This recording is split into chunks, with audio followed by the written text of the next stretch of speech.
Bismillahirrahmanirrahim. Assalamualaikum warahmatullahi wabarakatuh. Kembali lagi pada pembelajaran IPA kelas 9. Pada kesempatan hari ini kita akan membahas tentang siklus menstruasi dan juga fertilisasi. Oke, siklus menstruasi. Di sini ada beberapa ciri-ciri siklus menstruasi. Yang pertama, menstruasi merupakan suatu keadaan keluarnya darah, cairan, jaringan, lendir, dan sel-sel epitel yang menyusun dinding rahim. Berarti ketika seorang perempuan itu menstruasi, ciri-ciri yang utama adalah keluarnya darah. Jadi warnanya pasti merah atau bisa jadi warnanya hitam. Yang kedua, ciri-ciri kedua, siklus menstruasi akan terjadi apabila sel telur yang dihasilkan oleh ovarium tidak dibuahi oleh sel sperma. Jadi tidak ada pembuahan dari sel sperma di sini akan menyebabkan siklus menstruasi selalu terjadi. Ciri-ciri nomor 3, menstruasi ini biasanya terjadi satu bulan sekali, atau bisa juga berlangsung selama 28 hari. Ini ciri-ciri keempat. Adapun dua siklus menstruasi, ada seseorang perempuan itu yang menstruasinya pendek, yang 4A ini. Siklus menstruasi pendek ini biasanya berlangsung selama kurang lebih 18 hari. Dan yang terakhir, yang 4B, ada siklus menstruasi panjang.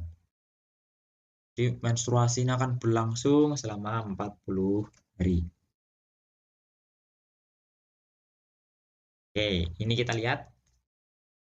Ini adalah potongan gambar dari dinding rahim. Dinding rahim ini hanya dimiliki oleh perempuan ya, yang laki-laki tidak punya. Ini ada beberapa fase menstruasi di sini. Ini potongan dinding rahim. Dinding rahimnya ini bisa vertikal, bisa horizontal. Nah, ini gambarnya seperti ini. Jadi ada 3 fase di sini. Fase menstruasi ini adalah fase pertama. Yang kedua itu ada fase proliferasi ini. Dan yang ketiga ada fase sekretory atau yang ini.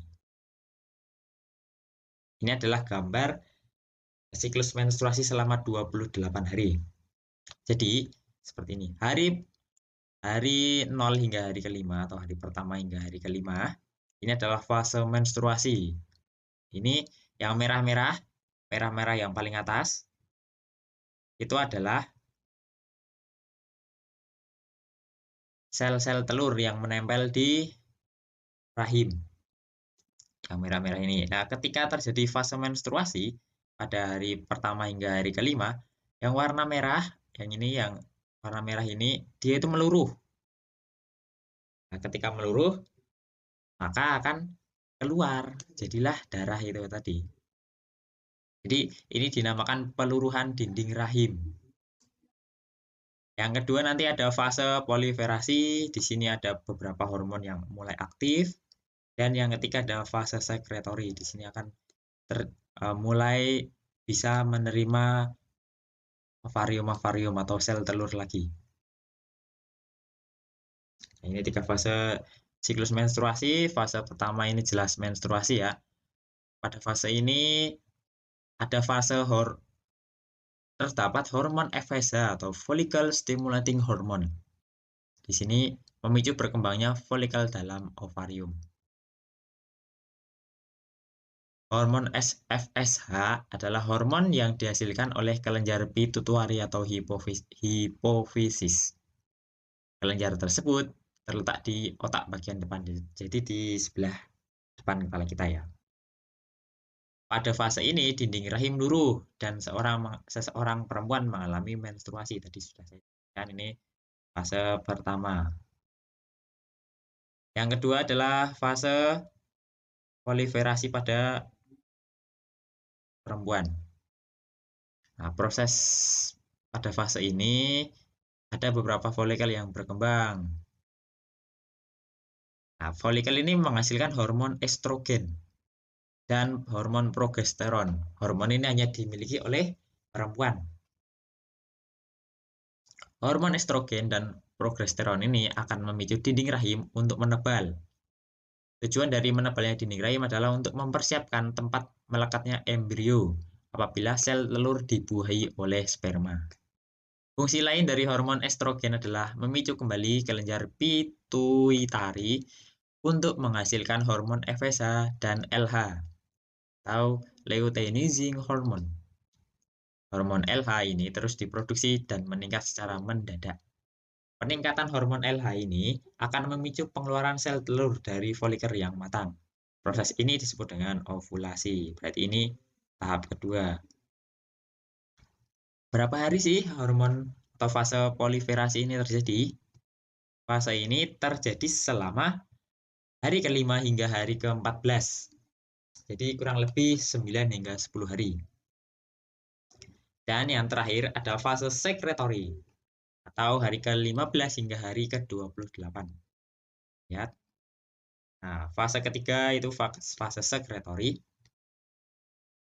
Folikel yang telah melepaskan sel telur akan berubah menjadi korpus luteum. Sel telur yang telah diovulasikan akan ditangkap oleh fimbriae dan akan bergerak menuju tuba Fallopi. Nah, ini apabila ada kan terjadi siklus menstruasi berikutnya. Jadi dari tahap ketiga ini nanti akan kembali ke tahap pertama, yaitu tahap fase menstruasi. Nah, apabila sel telur pada perempuan ini tidak dibuahi oleh laki-laki atau sel sperma, maka akan tidak terjadi fertilisasi. Saya ulangi, apabila tidak ada pembuahan dari sel sperma, tidak akan terjadi fertilisasi. Maka dikirimkan sinyal tertentu pada korpus luteum untuk tidak memproduksi hormon estrogen dan progesteron lagi. Dengan demikian, pada fase ini jumlah hormon estrogen dan progesteron pada perempuan ini rendah. Jadi ada naik turunnya. Rendahnya hormon ini menyebabkan jaringan penyusun dinding rahim rusak dan pembuluh darah yang ada pada dinding pecah, sehingga perempuan akan mengalami menstruasi. Oke, jadi balik lagi ke fase yang pertama. Apabila seseorang perempuan ini mengalami fertilisasi atau bertemunya sel sperma dengan sel telur, nih, apabila ada sel sperma yang masuk dalam saluran reproduksi perempuan, sel sperma tersebut akan bergerak menuju sel telur. Nah, kok bisa bergerak? Gimana Pak caranya? Gitu. Ini dia. Ini adalah gambar dari sel sperma. Jadi dia punya kepala, dia punya ekor. Ekor ini digunakan untuk bergerak. Bergeraknya itu seperti kalau kalian pernah lihat ular itu, seperti itu. Jadi ekornya ini akan bergerak sehingga menghasilkan gaya dorong, akhirnya dia akan bergerak maju. Ketika sperma ini bertemu dengan sel telur, maka akan terjadi fertilisasi. Ini poin nomor 2 ini ya. Proses fertilisasi ini terjadi di tuba Fallopi. Ini selalu terjadi di sini. Tapi ada beberapa kasus di mana fertilisasi ini tidak terjadi di tuba Fallopi, itu juga ada. Loh, Pak, kenapa sih sel telur ini, atau mohon maaf, kenapa sih sel sperma ini bisa menemukan sel telur gitu kan? Itu pertanyaannya. Jadi di dalam tubuh perempuan ini sel telur ini menghasilkan senyawa kimia, ini kimia ya ini, berupa hormon progesteron tadi. Selain itu, adanya sensor panas pada suhu tuba Fallopi atau tempat sel telur berada, ini suhunya lebih tinggi sehingga sel sperma ini menuju ke tempat yang lebih hangat. Jadi suhunya yang lebih tinggi. Itu adalah alasan mengapa sel sperma ini bisa menemukan sel telur. Ini untuk fertilisasi. Jadi terjadinya pembuahan. Oke, kita akan ingat kembali ini adalah gambar dari organ penyusun sistem reproduksi perempuan. Di sini sudah saya tuliskan ada vagina, ada serviks, ada endometrium, ada rahim. Endometrium itu dinding rahim ya. Terus ada ovarium, ada tuba fallopi, dan ada infundibulum. Dari gambar ini saya akan memperbesar ini. Nah, ini adalah proses terjadinya fertilisasi. Yang pertama, jelas harus terjadi ovulasi dulu atau pembentukan sel telur. Di sini ketika ada sel sperma masuk, dia itu kan dari vagina dari bawah nih ya. Sel sperma pasti selalu masuk dari bagian sini. Ketika dia masuk, sel sperma pasti akan bergerak menuju ke tuba fallopi. Jadi yang tuba fallopi ini, lihat yang gambar sebelah kiri. Kita beralih ke gambar sebelah kanan. Ini adalah tuba fallopinya. Tahu ini salurannya ini. Nah, di sini terjadilah proses pertemuan antara sel telur dan juga sel sperma. Apabila mereka bertemu, dua sel ini bertemu, maka akan menempel pada dinding rahim. Menempelnya sel telur dan sperma pada dinding rahim ini yang akan menyebabkan suatu kejadian, yaitu kehamilan. Nah, ketika sudah menempel di dinding rahim, ini ada 3 tahap perkembangan embrio. Ada trimester pertama, trimester kedua, dan juga trimester ketiga. Yang pertama sudah jelas pasti akan terjadi penempelan di situ. Ini seperti ini. Ini yang A ini adalah embrio pada umur 5 minggu. Ini gambar A. Sedangkan gambar B ini adalah embrio yang sudah menjadi janin.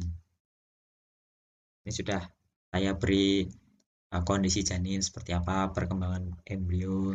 Nah, ketika perempuan ini hamil, pastikan calon ibu ini harus memakan atau mengkonsumsi makanan dan minuman yang menyehatkan. Tidak boleh merokok, tidak boleh meminum alkohol, ataupun terlalu banyak meminum obat-obatan. Karena kan terjadi efek di dalam janinnya atau di kandungannya ketika calon ibu ini merokok atau meminum alkohol. Masuk ke trimester kedua atau 3 bulan kedua. Trimester ya namanya, tri itu 3, mester itu bulan. Jadi 3 bulan yang kedua, atau bisa gampangannya itu adalah bulan keempat hingga bulan ke-6. 4 hingga 6 bulan ya. Gambarnya seperti ini, ukuran janin sudah mengalami pembesaran. Ini janin 4 minggu. Yang B itu adalah umur janin ketika 20 minggu. 20 minggu kalau kita bagi 1 bulannya ada 4 minggu, berarti sekitar 4 bulan. Janinnya sudah seperti ini atau bayinya sudah seperti ini. Ukurannya sudah saya sebutkan di sini. Nah, pada akhir trimester ini, janin akan sudah memulai untuk membuka mata dan mulai terbentuk gigi. Ini untuk trimester pertama. Nah, yang terakhir adalah trimester ketiga. Bayi yang baru lahir. Seperti ini.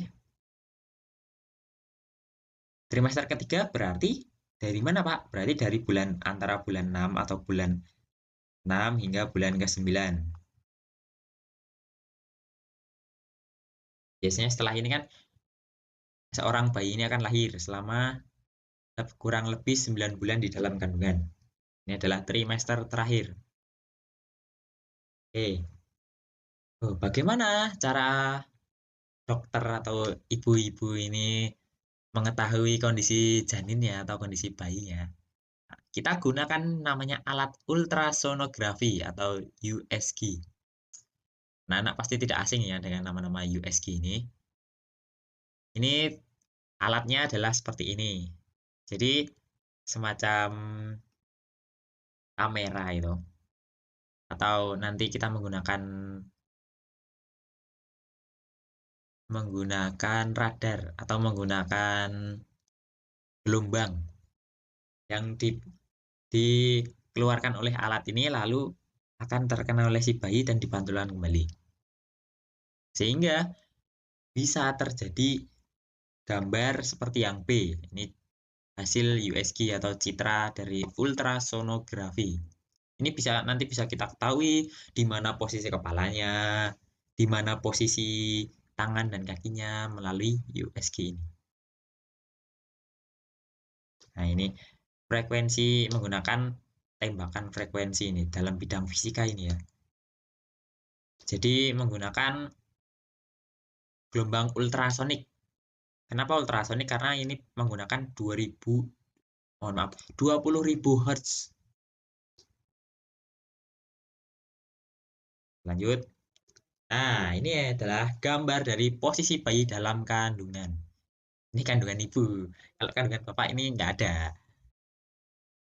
Lazimnya ini ya, kepala bayi itu berada di bawah. Lazimnya ini. Terus, di dalam kandungan ini, bayi ini bisa mendapatkan vitamin.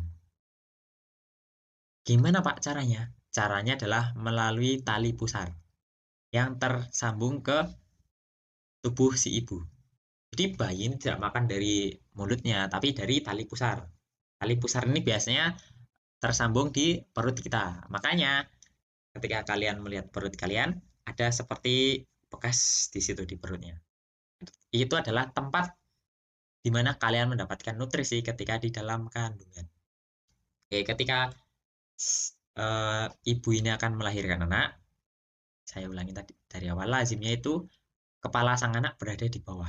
Sehingga ketika keluar, kepala duluan, baru tangan dan kaki. Ya, Pak, bagaimana kalau kakinya di bawah gitu ya? Atau tubuhnya miring, atau bisa juga tali pusarnya melekat atau melingkar di leher, Pak. Ya, jalan satu-satunya adalah dilakukan operasi atau operasi sesar gitu. Di sini nanti rahim seorang ibu ini akan membesar nih ya. Jadi anaknya bisa keluar gitu. Ya, ini adalah yang harus kita syukuri di mana Allah ini menciptakan kita sebaik-baiknya. Oke, sampai di sini dulu materi IPA pada pagi hari ini. Kurang lebihnya mohon maaf. Wassalamualaikum warahmatullahi wabarakatuh.